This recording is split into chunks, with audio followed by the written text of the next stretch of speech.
learning process. Okay, so like Robert says, I always like to start with a song. So let me turn this around so I can get my music up here. I want to play a little song just to get us going. You've heard me play this before, but I love it so much that I think it's okay to play it again. So Steve, you can just do the overhead, and let me just play a little song for them. So let me know when you're ready. Did you find it? Oh, I can't be on view. I can't be on that viewer. I don't see it. There we are. All right, here we go. This is from an old show for the I Love Lucy thing. It's a combination of two different songs. One's called Cuban Pete, and the other one's called Cachita. Here we go.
Así. That was fun. I love that song. Fun stuff to play. Anyway, so we've been kind of doing baby steps here for a while, talking about what the next step is, and today is a huge step. And I'm going to ask a question, and maybe you can answer on the chat room. You know, we all know what these guys are, these little USB devices. So the question I'm going to ask, and I'll just take a few seconds to wait for the population to answer the question, how many of these can you have on this keyboard at one time, and see who knows the answer, and we can wait like 10 to 15 seconds. So just write on the comments how many of these you think you can have at one time.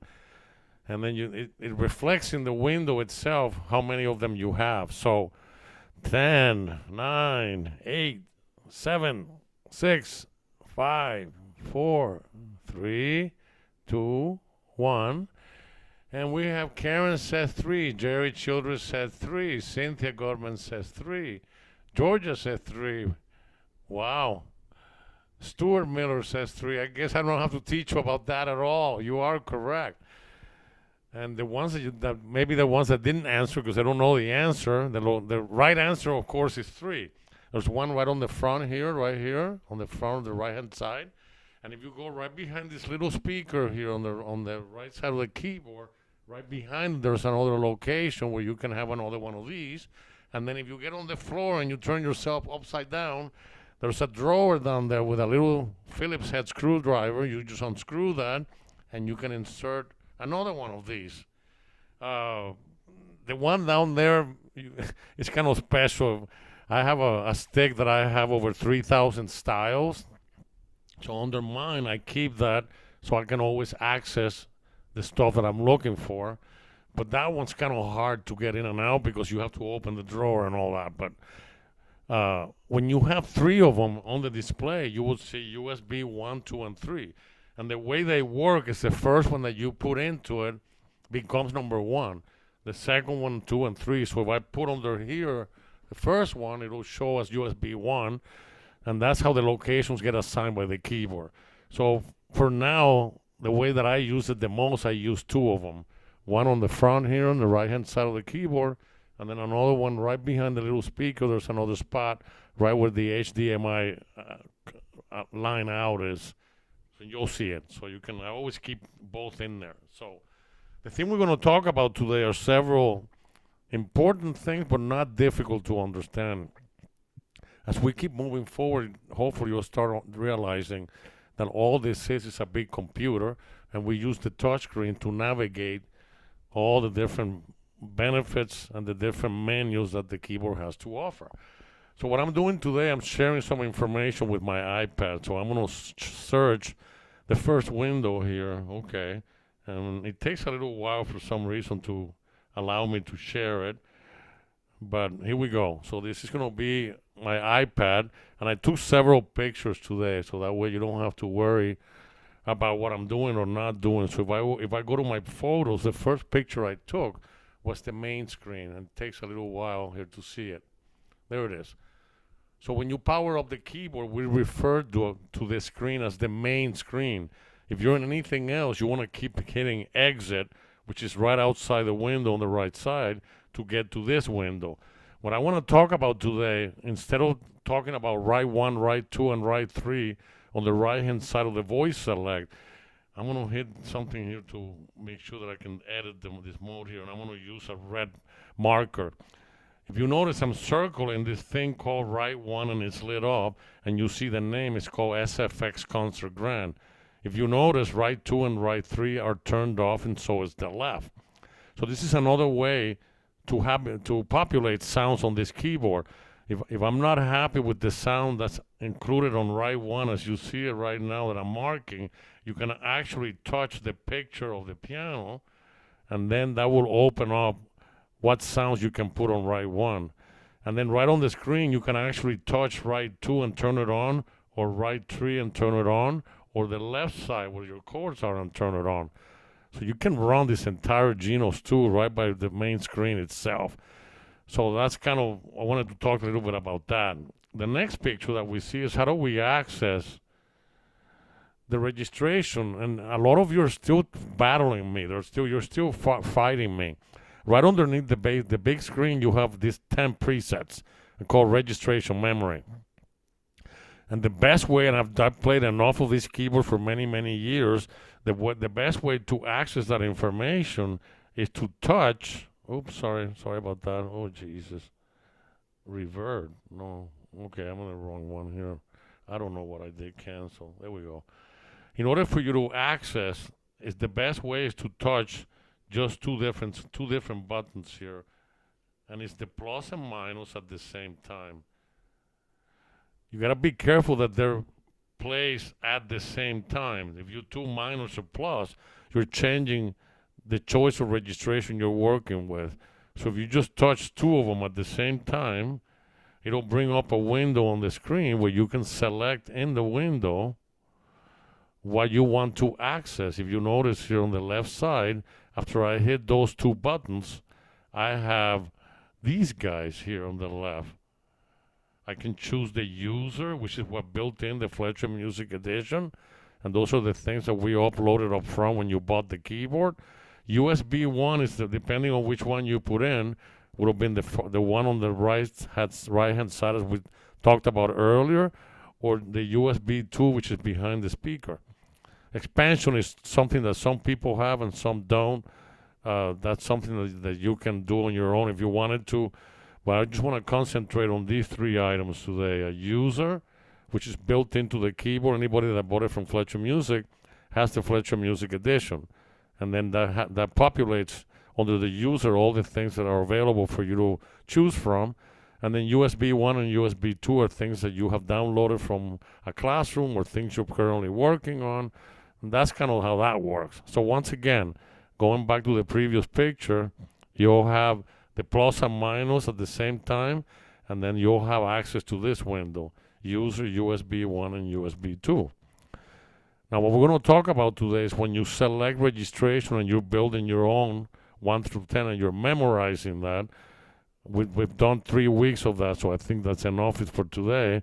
If we want to get to the menu button where it says File, and this is accessed the same way as you would when you hit the plus and minus button.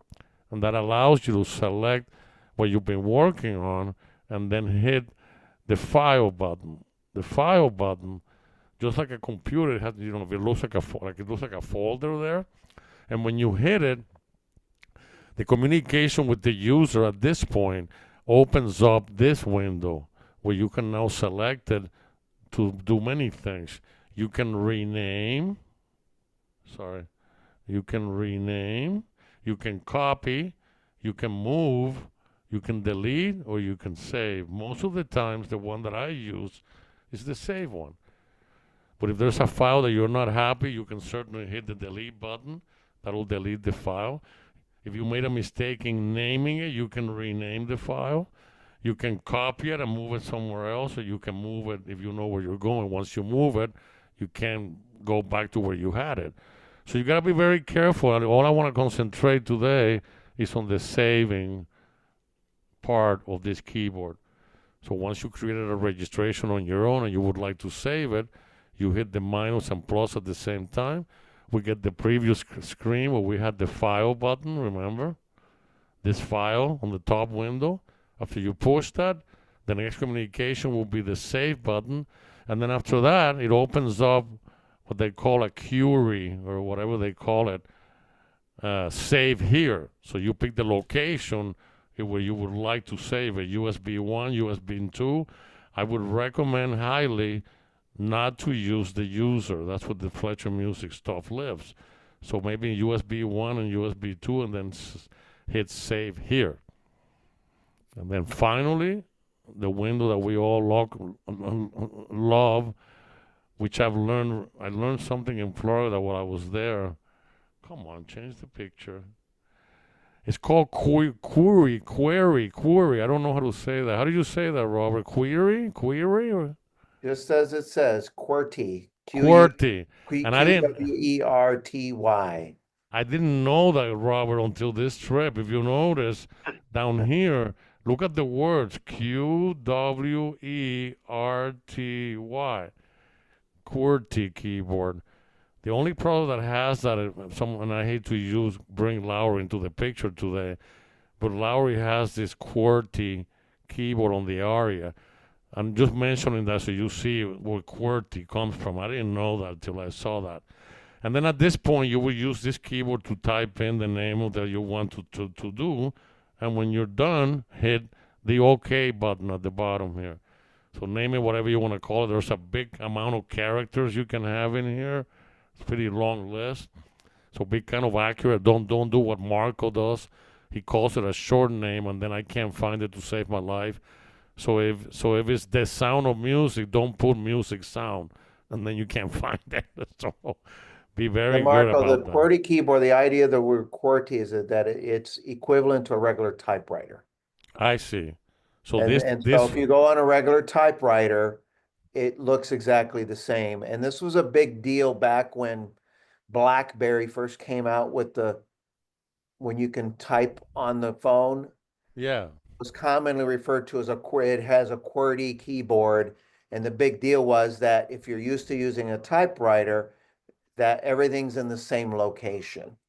Ah, So there's your little, for those of you who don't know that, there's your I, little short little history hey, lesson. I'll quiz you next week on that. I amazing how I just think life is great. You know, after so many years of being in this planet, I never heard of this.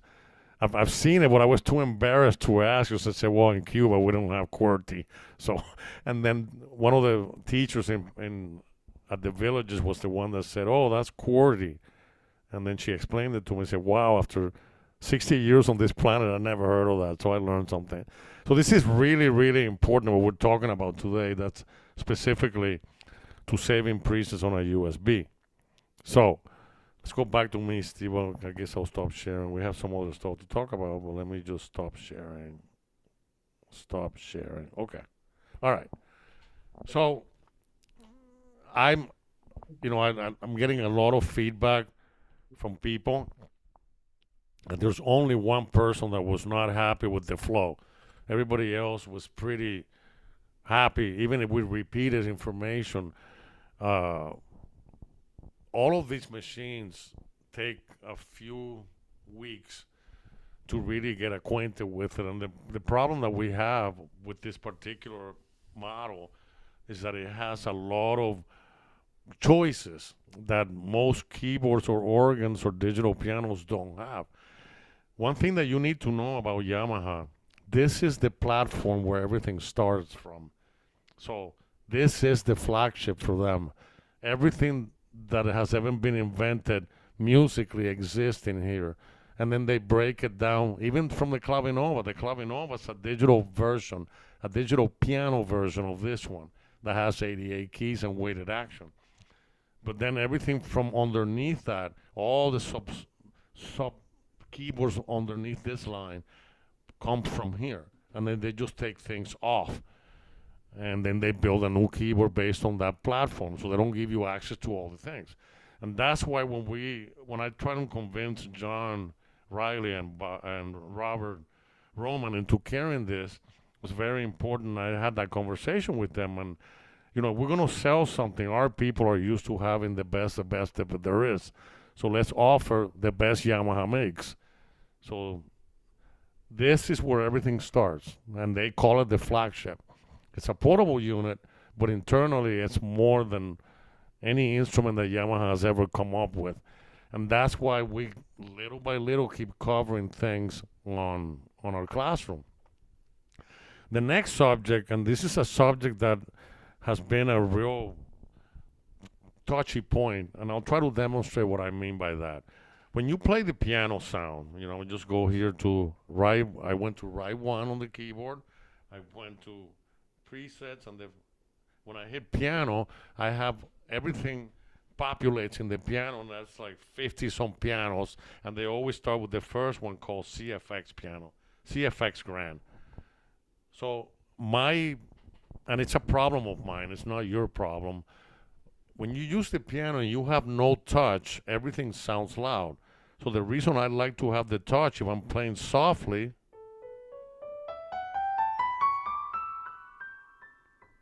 and as you get high, if you hit really high, it hurts and you have no control. So that's something that I'm really never been able to understand. Now, when I got involved in creating the ST, the MK5000 for Fletcher Music, we took a poll. We actually took a poll with customers and employees, salespeople, managers, and every single one voted that they did not want that as a turned-on feature. They wanted to be an input from the client that you can go in there and turn it on if you liked it, but they wanted the default to be off. If there's anything that I don't like about this keyboard, is one thing, and Robert's going to kill me. Why are you saying you don't like it? Well, because Yamaha is a very musical company, Gotta go to and bingo and they want you to get used to having the touch. early. So when you play piano, and if I hit it hard, but if I hit it soft, and I get it, I understand. I understand what the situation is. So let's talk about what area of the keyboard we need to get to turn that off. So if I share my screen again, you're gonna see some pictures here, and it's called menu. Before we leave here, on the right-hand side, because it's hard for you to see, there are 6 white buttons, or the only 6 white buttons on this product, and they're right on the right side. And if you look at anywhere else, there's no white buttons anywhere, but these 6. The first one on the top, on the right-hand side, says MENU, menu. And the menu incorporates 2 different pages. Page 1 has stuff, and if I push it again, you could push, this is a shortcut. You could push menu 2 in the window, but if I just keep hitting the button, it toggles between menu 1 and menu 2 automatically. So it's a real nice shortcut that it's useful. You don't have to leave where you're at. So on menu 2, there's an icon called keyboard. So let me share the screen so we can talk about some pictures here. What am I doing here? Okay, share. Oh, God. I always do this when I get here. There we go. Share. Screen. And start broadcast. Okay. So I just took pictures today, and I figured that's even better than having an overhead camera, because we can see exactly what I'm talking about. So if I go to my pictures here, photos, you're going to see this next one. It's menu, and it's located right on the top side of the keyboard. It's the second button, and you'll see a very easily describable MENU. And when you push that, you want to go to menu number 2. Remember, you can toggle between 1 and 2. And we're going to spend a lot of time in the future about all the features that are on menu. But specifically today, we're looking for a button that says keyboard. And let me guess so I can put my pen on it. You can see it. So if you see here on the right-hand side, it's the third one down, and it says keyboard. And what you want to do is you want to push that. And everything's about computers. Everything's about making a selection. So once you do that, and you hit the keyboard button, the next step, the next communication window that you have with them is right here. And this is the one that is not negotiable. There's nothing we can do to tell it to freeze it or remember. The default is always initial touch and after touch. And we'll talk about that. So what I've done on my new software for the first time ever in 40 years, I have removed all the touch from the left, from right 1, from right 2, and right 3. And I did that by just turning it off. So if you see this left one, I unchecked it. I unchecked right 1, right 2, and right 3. So you end up with nothing checked. So now you have no touch at all. If you hit it soft, it's loud. If you hit it hard, it's loud. Everything is the same. But there is one more item that's important, and it's right down here where it says aftertouch. That can create problems too. This keyboard, if you push a little bit harder after your initial touch, if it's a violin or a sax or a trumpet, it may have vibrato or it may have glide, depending on what Yamaha decided to do. So I also removed the touch on right 1, right 2, and right 3. So when everything is off, there is no sensitivity information that goes to the computer or any after-touch effects. And that's what I did on my new software. I created over 500 registrations with no touch and no after-touch. And from the results of it, of how popular it has become, I've sold quite a few of them the first week alone. So obviously there is a demand for where people, that they don't want the touch. So in the future, we're going to talk about if you get something from me that has that, how do I remove it and how do I resave it again? So let's go back to me and stop sharing here. Stop sharing. I never can figure this out. How do I stop sharing? Oh, here it is. Stop sharing. Okay. So, and this in itself has been, half an hour. It feels like 2 seconds we've been talking about this. But I want to remind you about what we all say. It just happened to me, and it happens to me many times in my life. and then something goes wrong, and I immediately say, "Oh, there's something wrong with the keyboard." I'm going to tell you a statement, and you may not like it, but it's absolutely 100% accurate. 99.999999% of the time that something doesn't work has nothing to do with the board. It has to do with the person sitting in this bench. And Hector Oliveira has a funny anecdote that he uses, and I kind of adopted it, and I call it. He calls it people. Oh, when they call him to complain, he says, "Oh, we're having a bench problem," and people by now understand that it's not the bench physically; it's the person that's the bench pushing the stuff. So if you're not getting the outcome you're looking for, like I said, 99.99999% of the time is how you got to what you're trying to solve. And unfortunately, in today's world, as I travel, I just came from a fairly long week of getting to the airlines and rental cars, and everything's a disaster. I'm so glad that I'm on the way out. Things are not the simplicity that they used to be for all of us.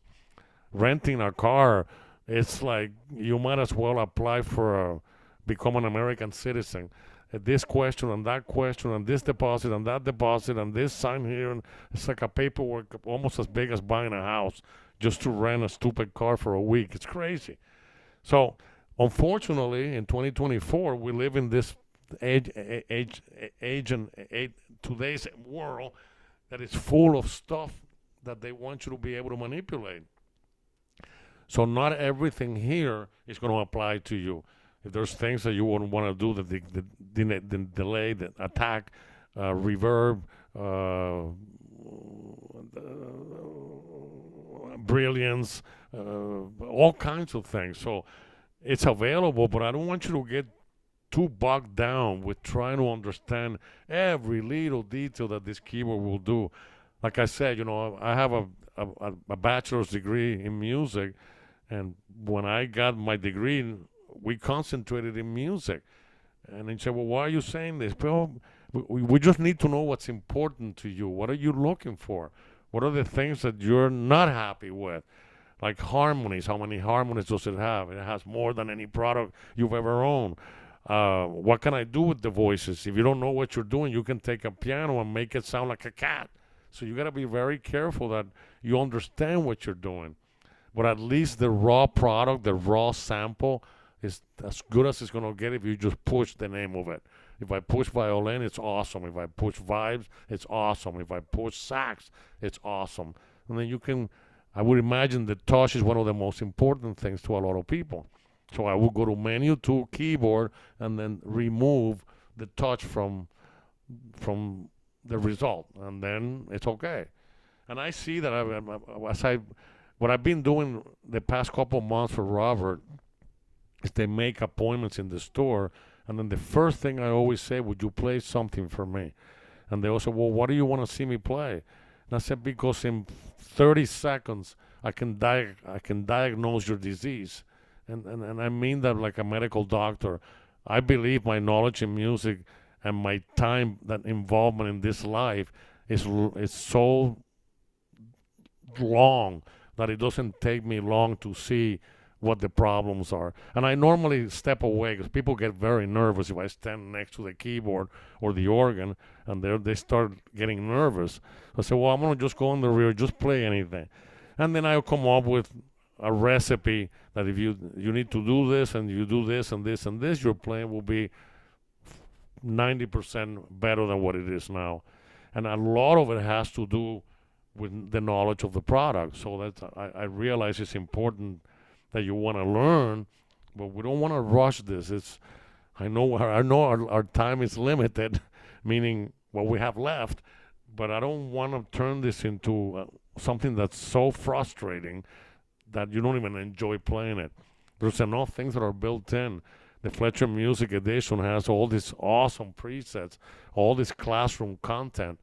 So, yeah, learn and then try and all this, but the ability to be able to just put a stick in there and get the recipe cooked like a microwave. You stick it in there, press the button, voila, just get a spoon and eat it. It's the same thing.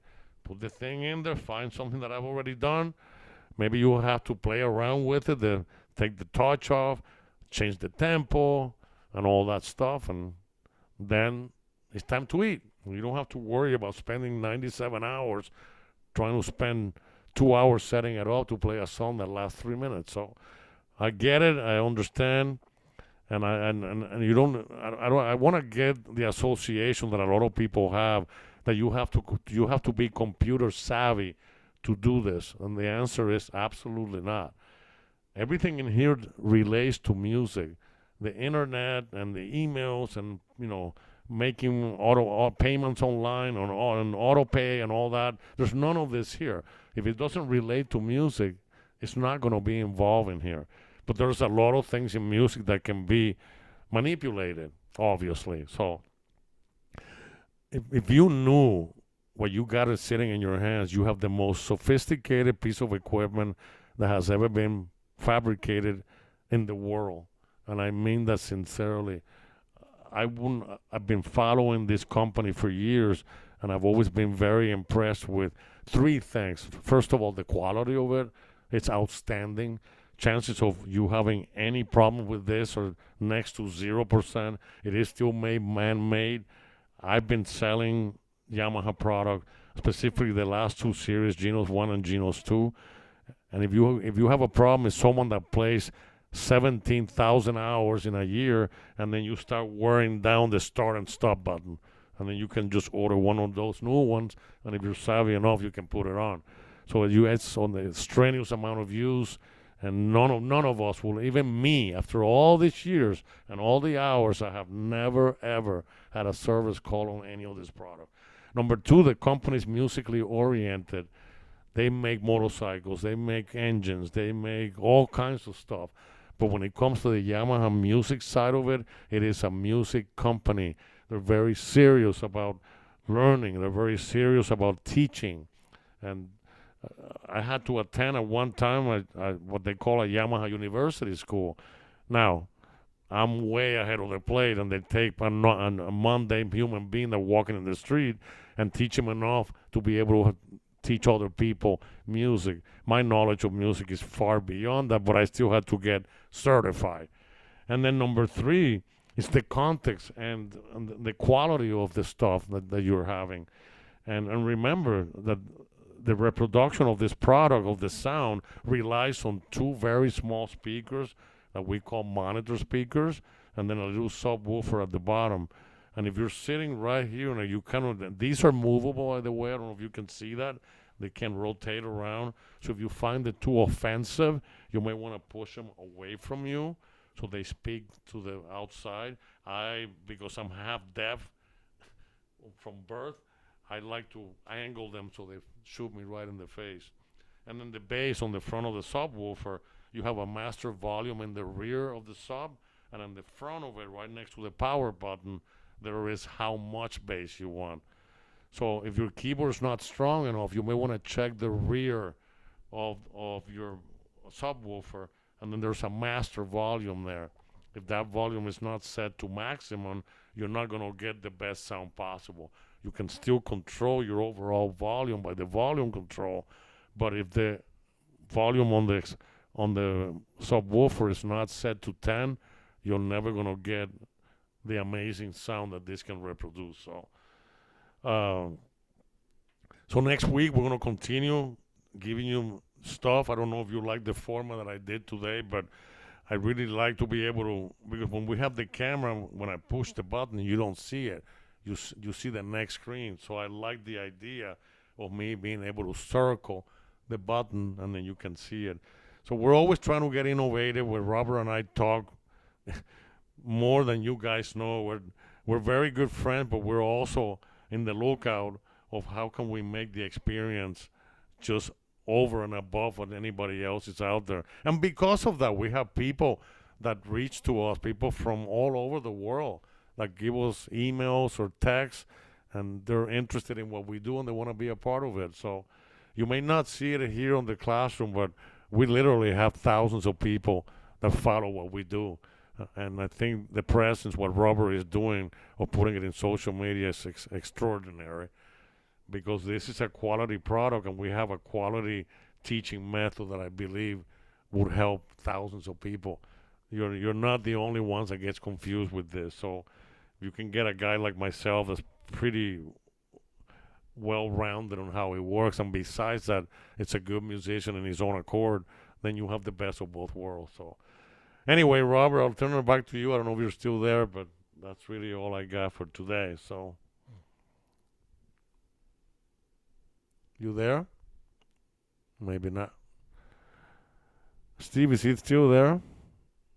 Yes, he is. Okay. I don't. I don't know if he's watching. Maybe he's busy. So anyway, just keep, give Robert a few hours. He likes to go in there, and if there's some garbage that we made or some mistakes, he likes to clean them up, and then he posts it on the website. I think it's Patreon, which is, I'm not sure. I'm not sure how that happens, but I do send him the recording every week Yeah. when we do our classes. So Every week when I send out the reminder from you, yeah, it has a link for that day, and it also has a link to the Patreon page. Normally, Patreon pages you have to pay for, but Fletcher Music has made the section for the Genus 2 a free section of the Patreon page. So you don't have to pay to be part of Patreon. that's And I great. provide the link to, and as of those, when I sent the link out this morning, all 8 videos through last week are there, plus some other videos from some of the rollout sessions. Okay. So that So so that's in the link that comes from Genos 2 Funshop at Gmail.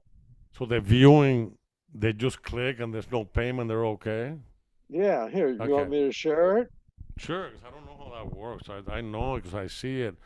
So if you want to know, Yeah. when you get the invitation for the class, there's all the videos are there, and then when you click on it, according to Steve, it's normally a pay site that you have to be a member on, but Robert kindly has made it public, so you don't have to worry about anything. All you have to do is click on the file and then watch the classroom. I don't know if you can download the file so you can keep it on your PC. If you do, that'd be great, and you can maybe create a folder. There it is. Well, that's my website. There you go. Okay, here's the email that went out this morning. There's the link for today, Yeah, and here's the link. And if I click on the link, I don't know if this will come to the share page or not. yeah, yeah. It's showing. There it is. Okay, here's last week's episode, and he's dated them. And I'll click on it. It's going to be partway through it because I was watching it. But then Okay. he's also gone through, and in here he talks about some of the stop. He gives some of the got an automatic start on it, but it Yeah, yeah. shows what it's about. So That's good. That's let's good. stop sharing. So that there we go. So we all have So access to that. oh God, What's it's wrong? We're still good. going. It's still going. Not in my earphones. It's not. Oh God, that's funny. Okay. So hopefully you find this helpful. I really miss it when I can't be here, and I try not to be away. But once in a while, if I got something going on, I can't make it. Thank God that we have a guy that can step into my shoes and does a hell of a job. So try not to be too critical with him. He tries the best he can, and he's when we started, he knew nothing. He knows quite a bit of it, and like I get again, I spend a lot of time. He would call me 27,000 times as I do the same to him, and we just want to get better and better and better in providing a great service for everyone here and everybody else in the future. So if you hadn't Couple gotten chats. yours, huh? There were a couple chats after your little poll when you Okay. were talking about the third USB being down underneath the keyboard. Yeah. Georgia replied, "Getting on the floor is easy, but getting up is questionable." I got a couple chuckles. And also Karen says, using the iPad to show the actual steps was great today. Yeah, yeah. Yeah, So don't worry about that bottom one. That was his original design to keep something special that you wanted all the time down there, and then that way you just keep it. But personally, I there's so much stuff in here that's not really necessary.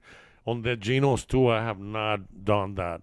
I used to have it on my Genos 1 and the Tyros 5, but this one, there's so much content in it. I don't need to get down on the floor like Georgia said. I can get down, but now get up, it's a different story. Got to turn around and get on your knees and then grab a chair. I'm experiencing daily what you guys have been telling me about is finally arrived. So I get it. I totally get it. Well, thanks for being here. I hope you enjoy the class. It's always a pleasure. Again, thank you for your patronage. Thank you for trusting us in recommending something that's absolutely awesome. And believe me, the more you play it and the more you spend time with it, it's kind of like developing a great relationship with a friend. And this friend is a very good friend to get to know. So get to know the quirks, get to know what the friend likes and doesn't like, and then you have a much better experience when you try to make music together. So thank you, everybody. Have a blessed day, and then we'll see you guys next week. Thanks again. Bye.